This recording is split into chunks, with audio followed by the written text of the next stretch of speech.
بسم اللہ الرحمن الرحیم۔ ایک ساتھی کا سوال ہے کہ بحالت روزہ کھانے پینے اور تعلقات زن شوئی یعنی سیکسول کے علاوہ وہ کون سی چیزیں ہیں جن سے روزہ دار کو پرہیز کرنا چاہیے؟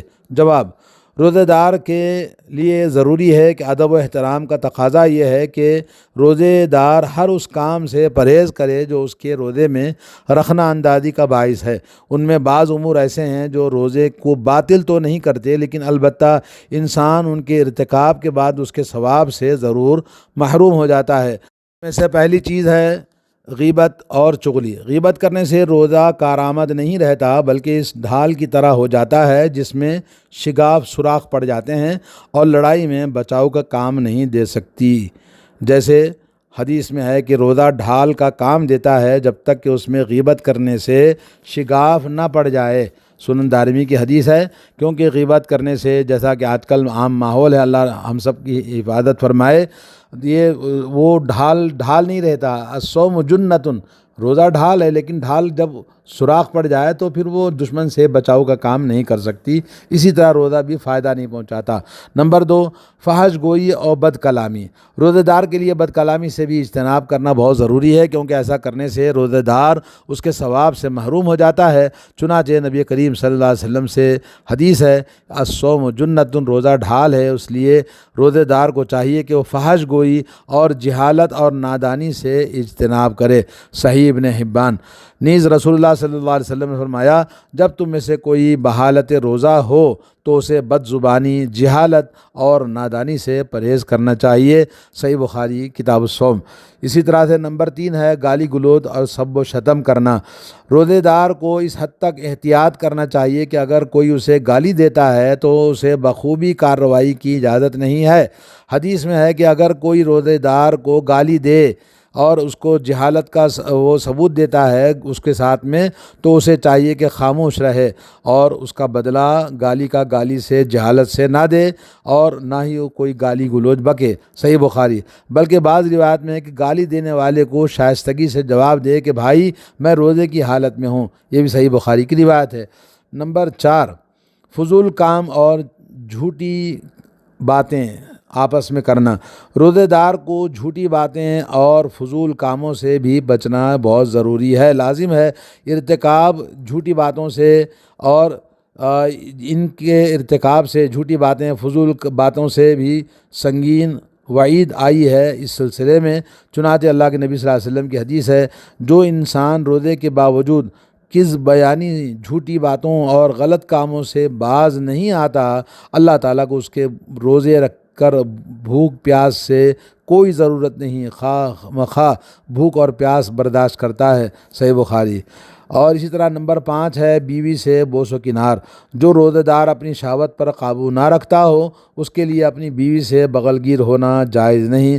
حضرت ابو ہریرہ رضی اللہ تعالیٰ عنہ سے روایت ہے کہ ایک آدمی نے رسول اللہ صلی اللہ علیہ وسلم سے روزہ اپنی بیوی سے بغل گیر ہونے کے متعلق پوچھا تو آپ صلی اللہ علیہ وسلم نے اسے اجازت دے دی۔ ایک دوسرے شخص نے یہی سوال کیا تو آپ صلی اللہ علیہ وسلم نے اسے منع فرما دیا۔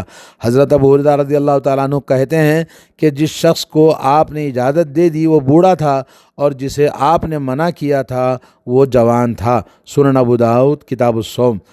اس کی وضاحت حضرت عائشہ بئیں الفاظ کرتی ہیں کہ رسول اللہ صلی اللہ علیہ وسلم بحالت روزہ مجھ سے بغل گیر ہوتے اور بوسہ لیتے، لیکن وہ اپنی شہوت پر سب سے زیادہ قابو پانے والے تھے۔ صحیح بخاری۔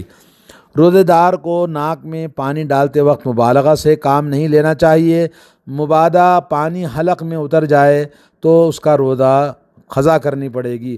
حضرت لقید بن صبرہ رضی اللہ تعالیٰ عنہ کہتے ہیں، میں نے رسول اللہ صلی اللہ علیہ وسلم سے وضو کے متعلق سوال کیا تو آپ صلی اللہ علیہ وسلم نے فرمایا، وضو پورا کرو، اچھی طرح سے کرو، انگلیوں کے درمیان خلال کرو اور ناک میں اچھی طرح پانی ڈالو، لیکن اگر روزے کی حالت میں ہو تو پھر ایسا نہ کرو، یعنی ناک میں پانی نہ کھینچیں۔ سنن ابو داؤد کی حدیث ہے۔ تو یہ کچھ سوالات کے جوابات تھے، اس میں سے ایک سوال کا جواب آپ نے تفصیل کے ساتھ سنا۔ آئیے ایک اور سوال آپ کے سامنے گوشے گزار کرتے ہیں کہ کہتی ہیں ایک خاتون کہ میرے شوہر نے رمضان مبارک میں بحالت روزہ مجھ سے ہم بستری کر لی، جبکہ میں نے اسے یاد دلایا کہ روزے کی حالت میں جماع کرنے سے روزہ ٹوٹ جاتا ہے، لیکن غلبہ شہوت کی وجہ سے وہ باز نہیں آیا۔ اب ہمیں کیا کرنا چاہیے؟ ہم دونوں اس سلسلے میں پریشان ہیں۔ تو اس کا جواب شیخ نے یوں دیا کہ واضح رہے کہ شریعت اسلام کی اصطلاح میں عبادت کی نیت سے طلوع فجر تک، غروب آفتاب تک کھانے پینے اور ازدواجی تعلقات سے باز رہنے کا نام روزہ ہے۔ لیکن اگر کوئی بھول کر بے خیالی میں بحالت روزہ کچھ کھا پی لے یا کہ روزے کے منافی کوئی کام کر لے بھول میں، تو اس پر کوئی کفارہ نہیں ہے، اس کی روزے کی قضا بھی نہیں ہے، بلکہ یہ اس کا روزہ صحیح ہے۔ حدیث میں ہے کہ اگر کسی نے بھول کر کھا لیا یا کچھ پی لیا تو روزہ پورا کرنا چاہیے، اللہ تعالیٰ نے ہمیں کھلایا اور پلایا، صحیح بخاری کی حدیث ہے۔ لیکن اگر کسی نے دیدہ دانستہ روزے کی حالت میں اپنی بیوی سے جمع کیا تو روزہ ٹوٹ جائے گا، خواہ انزال ہو یا نہ ہو۔ اس روزے کی قضا بھی واجب ہے، یعنی رمضان کے بعد ایک روزہ رکھنا ہوگا اور اس پر کفارہ مغلظہ یعنی سخت کفارہ بھی لازم ہے۔ کفارہ یہ ہے کہ 2 ماہ کے مسلسل روزے رکھے جائیں گے یا 60 مسکینوں کو کھانا کھلایا جائے گا۔ حضرت ابو ہریرہ رضی اللہ تعالیٰ عنہ بیان کرتے ہیں کہ ایک دفعہ رسول اللہ صلی اللہ علیہ وسلم مسجد میں تشریف فرما تھے۔ ایک شخص نے آ کر عرض کیا، اے اللہ کے رسول صلی اللہ علیہ وسلم، میں تباہ و برباد ہو گیا ہوں۔ آپ صلی اللہ علیہ وسلم نے دریافت فرمایا کہ کہیے کیا ہو گیا؟ تو اس نے عرض کیا کہ میں نے بحالت روزہ اپنی بیوی سے صحبت کر لی ہے۔ آپ صلی اللہ علیہ وسلم نے فرمایا، تمہارے پاس بطور کفارہ آزاد کرنے کے لیے کوئی غلام ہے؟ عرض کیا نہیں۔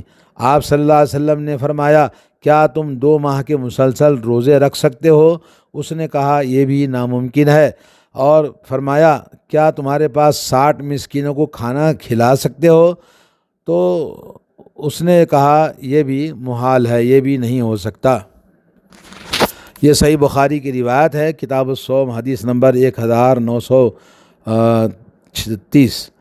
روزے کی حالت میں بیوی سے ہم بستری کرتے وقت اگر بیوی بھی روزہ تھی اور اس پر راضی تھی تو بیوی کے لیے بھی ضروری ہے کہ وہ بھی کفارہ ادا کرے اور رمضان کے بعد اس روزے کی قضا بھی دے۔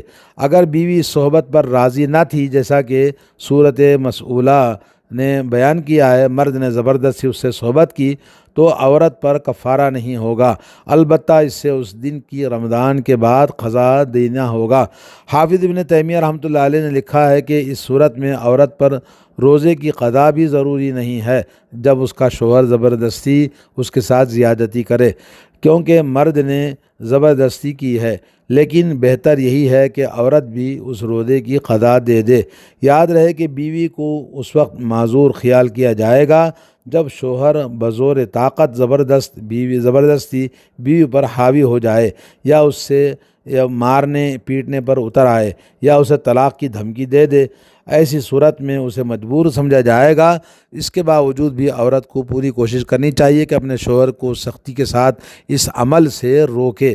البتہ روزے کی حالت میں اپنی بیوی سے بوس و کنار کیا جا سکتا ہے اور اس سے بغلگیر بھی ہونا جائز ہے، بشرطے کہ خاوند کو اپنی شہوت پر اپنے آپ پر کنٹرول ہو۔ بصورت دیگر روزہ اپنی بیوی سے بوس و کنار کرنا بھی ورنہ جائز نہیں ہے اگر کنٹرول نہیں کر سکتا۔ تو معلوم یہ ہوا کہ روزے کی قضا کفارہ مغلظہ جو حالت دن میں، روزے کی حالت میں دن کے وقت میں اگر کوئی بیوی کے ساتھ ہم بستری کرتا ہے تو اس پر یہ 3 قضا کرنے کے جو اصول اللہ کے نبی نے بتائے، غلام آزاد کرنا، 2 ماہ کے مسلسل روزے رکھنا یا 60 مسکینوں کو کھانا کھلانا، یہ اس کا کفارہ ہے۔ اس آدمی نے اللہ کے نبی سے جب تینوں چیزیں میرے سے نہیں ہو سکتی تو اللہ کے نبی نے کہا بیٹھو، وہ بیٹھا رہا تو اللہ کے نبی صلی اللہ علیہ وسلم کی خدمت میں ایک ٹوکرا کھجور کا آیا اور اللہ کے نبی نے کہا کہاں ہے وہ پوچھنے والا، پھر اس کو بلایا اور کہا کہ یہ کھجور کا ٹوکرا ہے، لے جا کر مدینے کے غریبوں مسکینوں میں خرچ کر دے۔ تو اس آدمی نے کہا کہ یا رسول اللہ، یہ مدینے کی 2 پہاڑوں کے بیچ میں جتنے لوگ رہتے ہیں ان میں سے مجھ سے زیادہ غریب گھر والا کوئی نہیں ہے، میں ہی سب سے زیادہ غریب ہوں۔ تو اللہ کے نبی صلی اللہ علیہ وسلم نے ہنس دیا اور کہا کہ جا تو ہی کھا لے۔ تو بہرحال یہ کہ قضا اس کی اس طرح سے آدمی کو کفارہ دینا ہوگا اور روزوں کی قضا بھی کرنی ہوگی جس نے بھی اس طرح سے کوئی حرکت کی رمضان میں۔